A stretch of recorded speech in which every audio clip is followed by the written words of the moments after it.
Welcome to my channel fiction by Ian. আমি ওয়ন, আর এটাই ফিকশন বাই ইয়ান, যেখানে ছোট গল্পগুলো নতুন রঙে নতুনভাবে উঠে আসবে। আমার গল্প যদি আপনার ভালো লাগবে তাহলে একটি লাইক করে দেবেন, আর আপনি আমার ভিডিও প্রথমবার দেখলে সাবস্ক্রাইব করে পাশে থাকবেন। চলুন শুরু করি আজকের গল্প। গ্রামের নাম ছিল কাঞ্চনপুর। এটি একটি শান্তিপূর্ণ গ্রাম, যেখানে সবাই একে অপরকে ভালোবাসে এবং পরস্পরের সাহায্যে জীবনের পথ চলতে থাকে। কিন্তু এই গ্রামে ছিল এক ছেলে, নাম তার বীরু। বীরু ছিল একদম দুষ্টু, খিলাড়ি এবং মজার ছেলে। সবসময় তার মুখে হাসি থাকত, কিন্তু তার হাসির পেছনে ছিল অনেক অশান্তি। সে শুধু মজা করতেই ভালোবাসত, তবে তার মজার দুষ্টুমি কখনো কখনো বড় সমস্যায় পরিণত হতো। বীরুর সবচেয়ে প্রিয় শখ ছিল মানুষের সাথে মজা করা। সে বাড়ির মালিকদের খাবারে নুনের বদলে চিনি দিয়ে দিত, কখনো আবার মানুষের বাড়ির দরজায় দাঁড়িয়ে ইঁদুরের মতো শব্দ করে ভয় দেখাত। গ্রামের বড়রা তার এসব দুষ্টুমির কারণে তার উপর খুব রেগে থাকত, কিন্তু বীরু কখনোই তা নিয়ে চিন্তা করত না। তার একটাই লক্ষ্য ছিল, কিভাবে আজ আবার গ্রামের লোকদের মজা করে হাসানো যায়। এভাবে একদিন বীরু সিদ্ধান্ত নিল, এবার সে এমন কিছু করবে যা পুরো গ্রামকে চমকে দিবে। কিন্তু তার যে প্রাথমিক পরিকল্পনা ছিল, সেটা ছিল একটু বেশি বিপজ্জনক। সে ঠিক করল, এবার সে গ্রামের সবাইকে এমনভাবে ভয় দেখাবে যেন তারা তার শাসন মেনে নিতে বাধ্য হয়। গ্রামের এক কোণে ছিল একটি পুরনো বাড়ি, যেখানে অনেক দিন আগে এক অদ্ভুত ঘটনা ঘটেছিল। লোকেরা বলতো সেখানে ভূত আছে। ভয়ের কারণে কেউ ওই বাড়িতে একদম কাছাকাছি যেত না।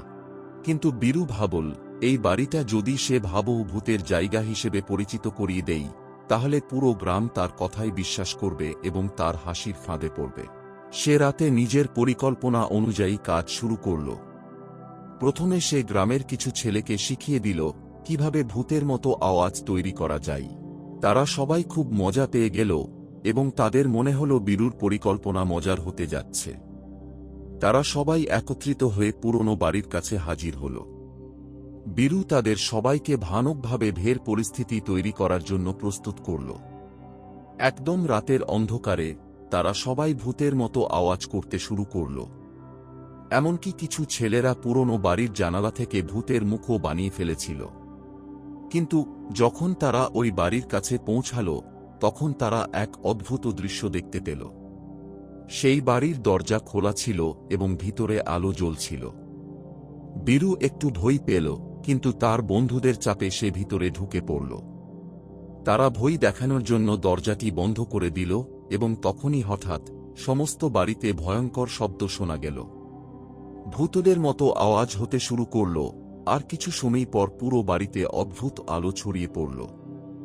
বীরু আর তার বন্ধুরা ভয় পেল, কিন্তু তারা বুঝতে পারল এই শব্দ আর আলো আসলেই কোনো ভূতের নয়, বরং একটা গড়ানো কৌশল ছিল। বাড়ির ভিতরে একজন লোক ছিল, একটি বড় বুড়ি মহিলা, যিনি সবকিছুই জানতেন। মহিলা খুব ধীরে ধীরে এগিয়ে এসে তাদের সামনে দাঁড়ালেন এবং বললেন, তোমরা কি ভাবছ এখানে ভূত আছে? বীরু ভয়ে কাঁপতে কাঁপতে বলল, আপনি কে? আপনি ভূত নাকি? মহিলা হেসে বললেন, আমি এখানে অনেক বছর ধরে আছি। আমি তোমাদের খেলা দেখলাম। তোমরা ভূত বানানোর জন্য অনেক পরিশ্রম করেছ, কিন্তু আমি জানি তোমরা কি করতে চাও। বীরু বুঝতে পারল তিনি কোনো সাধারণ মহিলা নন। সে কিছুটা লজ্জিত হয়ে প্রশ্ন করল, তাহলে আপনি কি জানেন আমি কি করতে চেয়েছিলাম? মহিলা হাসতে হাসতে বললেন, হ্যাঁ, আমি জানি। তুমি চেয়েছ পুরো গ্রামকে ভয় দেখিয়ে হাসানোর জন্য, কিন্তু তুমি ভুলে গেছ এক গুরুত্বপূর্ণ বিষয়, এখানে হাসির সাথে এক ধরনের দায়িত্বও থাকে। বীরু একটু চমকে গেল। মহিলা বললেন, হাসি সবার মধ্যে সুখ নিয়ে আসে, কিন্তু সেটা যদি অন্যদের ক্ষতি করে, তাহলে সেটা কখনো ভালো হতে পারে না। বীরু বুঝতে পারল যে হাসি সে তৈরি করতে চেয়েছিল তা আসলে গ্রামের মানুষদের শান্তি নষ্ট করবে। তার মনে হল সে একটি ভুল পথ বেছে নিয়েছিল, কিন্তু এখন তাকে তার ভুল শুধরে নিতে হবে। মহিলা তারপর বীরুকে বললেন, যদি তুমি ঠিক পথে চলো, তাহলে তুমি আসলেই হাসি আর আনন্দ ফিরিয়ে আনতে পারবে, কিন্তু তা সবার ভালো জন্য হতে হবে, শুধু নিজের মজা নয়। বীরু অবশেষে মর্মাহত হল। সে বুঝল হাসি আসলে আনন্দ এবং ভালোবাসার চিহ্ন হওয়া উচিত, যা সবার মধ্যে শান্তি এবং সুখ নিয়ে আসে। তারপর থেকে বীরু আর কখনো তার দুষ্টুমি করতে যায়নি, বরং সে এখন গ্রামে বিভিন্নভাবে মানুষের সাহায্য করতে শুরু করল এবং সবার মুখে হাসি ফোটাতে চেষ্টা করল। গ্রামবাসীরা যখন বীরুর পরিবর্তন দেখল, তখন তারা খুব অবাক হল, কিন্তু তারা বুঝতে পারল যে প্রতিটি মজার ঘটনা যদি অন্যদের উপকারে আসে, তাহলে সেটি সত্যিকার অর্থে হাসির কারণ হতে পারে। বীরু এখন এক নতুন পথে চলতে শুরু করেছিল। এবার তার হাসির ফাঁদ ছিল সবার জন্য আনন্দ ও ভালোবাসার উৎস। এভাবে বীরু শিখল, সঠিক সময়ে সঠিকভাবে হাসানো এবং মজা করা সবচেয়ে গুরুত্বপূর্ণ।